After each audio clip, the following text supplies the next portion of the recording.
sa volleyball. Pensado ng lahat ng mga detalye sa league opener ng 13th Shakey's V-League Open Conference ngayong linggo, kung saan inaasahang mapupuno na naman ang aksyon ang month-long event mula sa mga Hatas V-League at Spikers Turf teams. Lalo ng mga organizers na makadiskubre ng mga players na maaaring kumatawan sa bansa pagdating sa international volleyball scene sa hinaharap.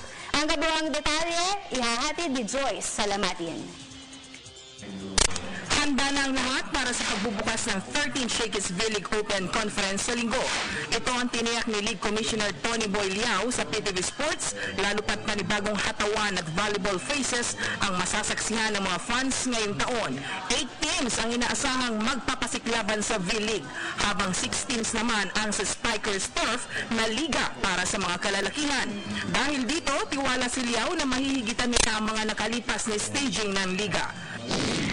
Ngayon, we hoping na maging mas maganda as always, no? Hindi naman yun hindi naman pagkaiba. So we want to outdo last season.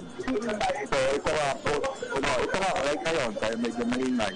Para tapos lang ng naming coaches meeting. To explain to them what will happen on Sunday to the opening ceremony.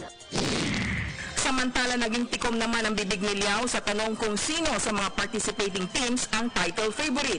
Ilan sa mga kupunan na hahataw sa Open Conference ay ang Philips Gold, Air Force, Kia, University of the Philippines, National University. Gayon na rin ang mga provincial teams mula sa Baguio at Iriga.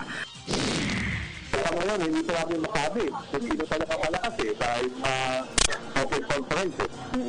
So we really know this kasi ngayon double round it. So we really know exactly sinong malakas. So mayroon lang siguro after the first round, malalaman natin. Dakong alas 12 ng tanghali sa linggo, inaasahan ang grand opening ng V-League Open Conference sa San Juan Arena, habang ang opening game naman ay nakatakda pa sa Mayo 28. Para sa PTV Sports, Joyce Salamatin, Telebisyon ng